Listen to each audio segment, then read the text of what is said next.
근데 그 아들도 이제 건설회사 대표고, 아버지도 건설회사 대표고, 아들도 이제 직장도 한 5년 정도 다녔고, 사업도 5년 정도 해서, 나름대로 자금 출처에 대해 소멸할 수 있는, 그 원천은 다 있었던 상황인데, 어떻게 되냐면, 그 세금이 11억 주인이었어요. 상상할 수 없는 얘기인데, 보통, 그래, 제가 처음에 말씀드린 것처럼, 호랑이 담배 피던 시절에는 자금 출처 조사하면, 그냥 국세공무원들이 용돈벌이다. 그건 뭐냐면, 그냥 다 추징 안 하면 그냥 끝난다라는 얘기인데, 그, 전세, 보증금에 대한 자금 출처 조사를 해서 11억이 주인다는 정말 상상할 수 없는 일이에요. 근데 조사라는 것은 하다 보면, 그냥 고구마 줄기, 이 캐듯이 줄줄이 끌려오는데, 조사를 해보니까 아버지가 아들 모르게 차명계좌를 만들어서 돈 1,20억 넣는 것도 있고 등등, 또 주식 대금을, 그러니까 아들이 법인 대표이사니까 주금 납입한 것도 아버지 돈에서 나온 거 다 확인이 되는 거예요. 그 제가 이제 청남동에 또 이제 사무실이 있는데요. 거기 보면 이제 중개사 사무실이 있어. 그 삼익 아파트가 있고, 그다음에 옆에 청담 그 LG사 있고, 그 중간에 삼익 상가에 중개사 사무실이 있는데, 그 사람은 상담이 주로 세금 상담이에요. 이제 전세도 그거는 10억이 넘으니까, 지금 국세청에서는 지금은 7억 이상, 그러니까 10억 이상 전세 보증금에 대해서 자금 출처 조사해 보니까 실적이 너무 좋으니까, 근데 그걸 지금 확대해서 7억 이상은 또 자금 출처 조사를 다 하는데, 그 중개사가 이제 곤욕을 치르게 된 게, 전세 보증금, 전세 계약을 하고 나면 뭔가 전세 계약을 든 사람들은 있는 뭐 부자 부모의 자식들이기 때문에 세금에 대해서 꼭 묻습니다. 그러면 그 중개사가 뭔가 이야기하겠지만 그게 또 나중에 중개사가 또 100% 다 모르잖아요. 근데 세무조사 받는 경우가 많고, 그걸 가지고 그 중개사한테 당신이 세금에 대해서 문제가 없다고 했는데 별 얘기가 다 나오는 거예요. 그런 사례가 많은데, 자금 출처 조사 굉장히 무섭습니다. 예를 들면 지금 우리 김윤현 우리 후배 세무사도 조선 3국에 있지만 자금 출처 조사 전담을 한단 말이에요. 만약에 이제 삼성 이재용에 대해서 조사를 하게 되면 그쪽 이사들 한 10명씩 우리 국세청에 들어오죠. 그러면 이제 그 10명 중에 제일 막내를 승인하고 싶다면, 승인시키고 싶다면 막내를 계속 소명자를 요구하고 해서, 그러면 거기는 직접 이재용하고 다이렉트로 이렇게 이제 업무 처리하다 보면 무조건 초고속 승진할 수밖에 없는데, 어쨌든 자금 출처 조사는 그 정도로 굉장히 중요하다는 말씀을 드립니다.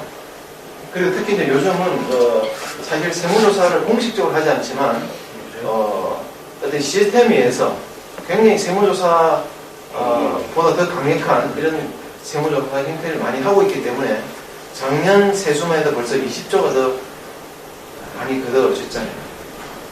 그리고 지금은 또 해외 계좌까지 다 추정하기 때문에 이런 것까지 굉장히 요즘은 신경 쓰지 않으면 금융거래는 굉장히 지금 극히 지금 주의를 하고 이런 문제에 대해서 만약에 상담이 된다면 정말 전문 세무사와 함께 상의를 하셔야 될 필요가 있습니다.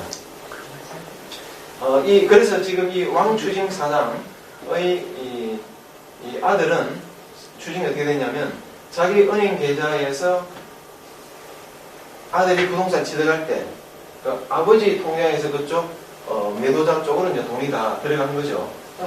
이거는 금융자료가 있으니까 이 조사 공무원이 봐줄 수가 없습니다.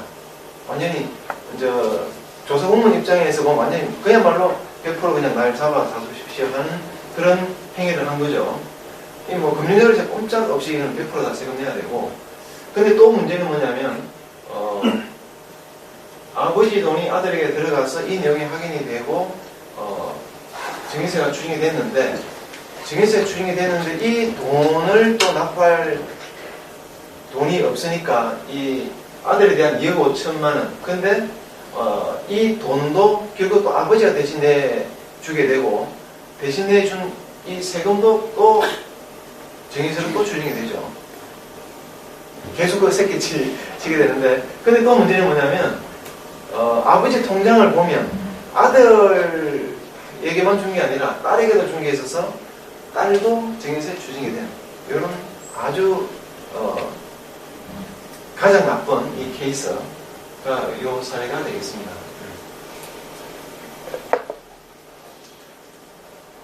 근데 이거는 이제 보통의 경우가 되는데요. 아까 최악의 경우보다는 조금 나은데, 이 정도는 해야 된다 해서 이름을 제가 이 정도라고 했는데요.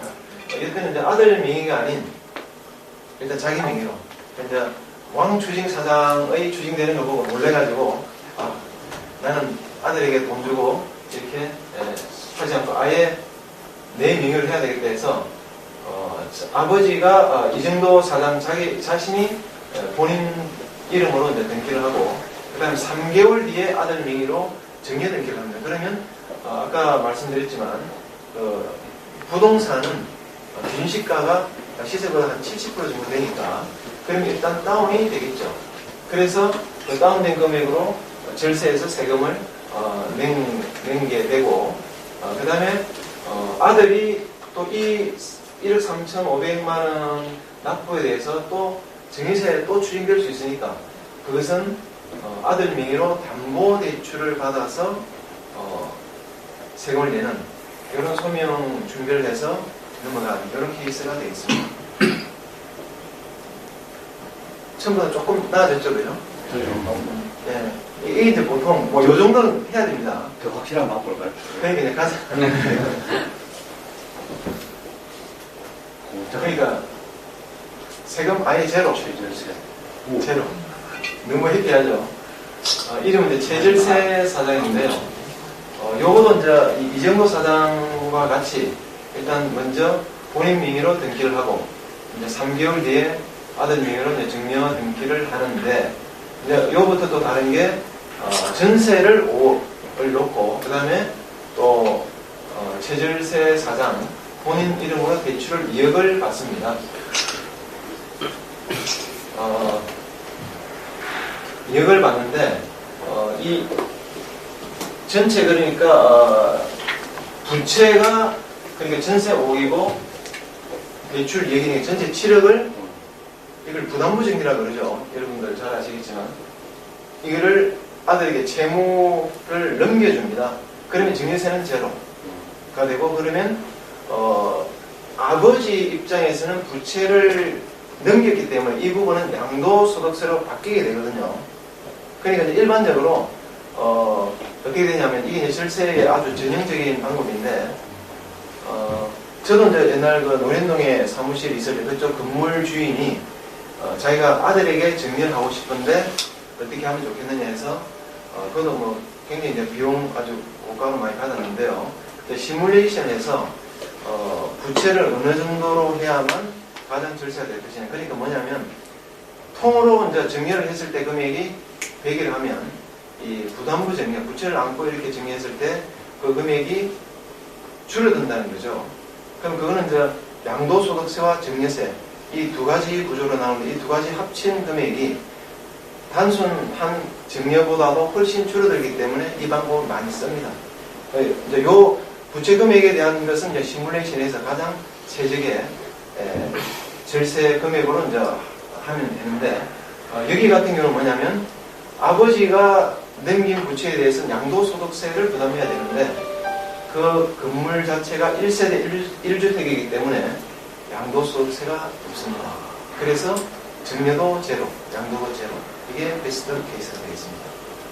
좋죠? 이런 걸 좀 가르쳐주세요. 그렇죠. 근데 이제 워낙 케이스 맞아요. 굉장히 빈도수가 높고 대표적인 케이스이기 때문에 그래서 이제 부담부 증여의 내용입니다. 근데 여기서 이제 주의할 것은 부담부 증여하고 난 뒤에는 반드시 세무서에서 사후 관리를 하게 됩니다. 그 사후 관리하는데 걸려서 추징이 되면 안 되니까 주의를 하셔야 될 내용에 대해서 말씀을 드리면 본래 이제 부모가 대출을 받았는데요.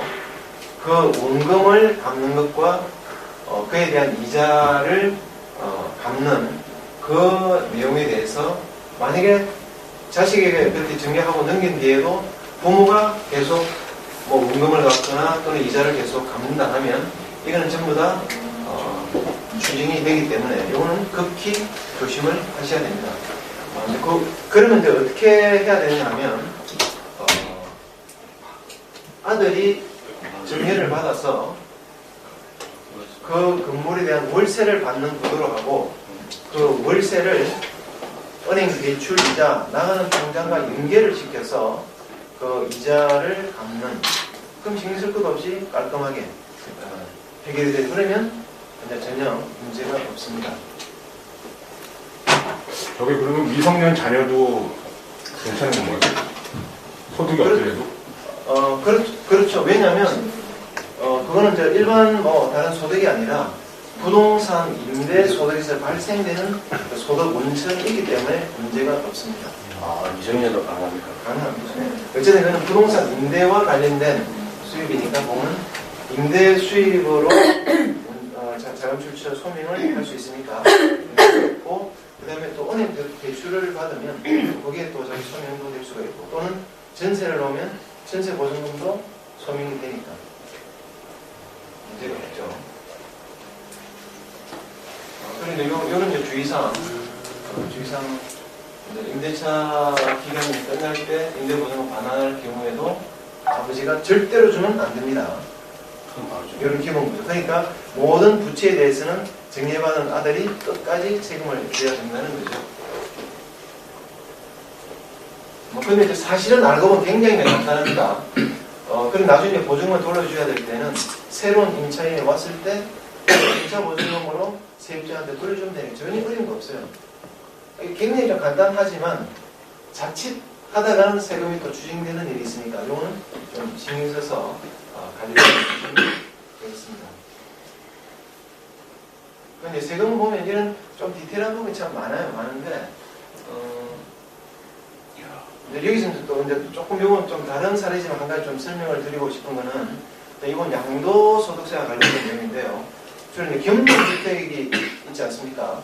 뭐 1층에는 뭐 상가고 2층에는 뭐 주택이고 그런데 그 겸용주택인 경우는 전체 건물에서 주택이 더 크면 주택으로 보도록 되어 있으니까 그러면 만약에 이제 1세대 1주택이라 하면 그거는 이제 양도소득세가 일단 그것까지는 없지 않습니까? 그래야 되는데 그런 것도 보통 문제는 이 공부상에 보면 보통 1층 상가가 건물이 주택보다 더 큰 경우가 많아요. 근데 실제로는 주택이 더 큰 경우가 많은데 그런 경우는 워낙 또 빈도수가 많기 때문에 제가 갑자기 생각이 나서 말씀을 드리는데 너무나 간단한 건데 나중에 일이 끝난 뒤에 또 이렇게 처리하기 굉장히 힘든 게 많고 부동산 같은 경우는 또 팔고 나서 또 밀실도 할 수 있고 여러 가지 또 변동이 될 수 있는 상황이 있기 때문에 그런 건 조금 알면 굉장히 결정적으로 뭐 미리 증빙을 뭐 사진 증명이라든지 확보할 수 있기 때문에 그런 건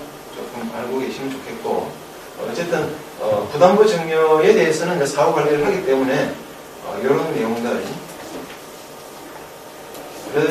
좀 주의를 하시면 좋겠습니다.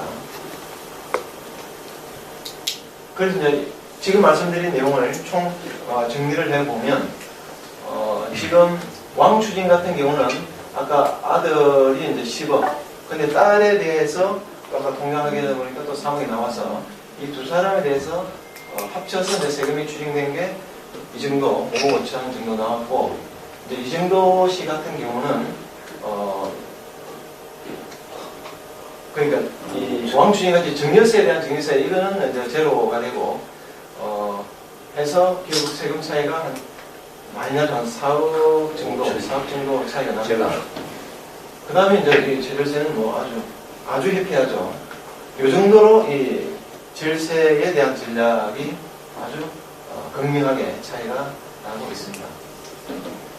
또 문제는 뭐냐? 여기서 끝나는 게 아니고 나중에 이제 이 왕추징과 이정도와 절세가 세월이 흘러서 10년, 20년 뒤에 또 죽게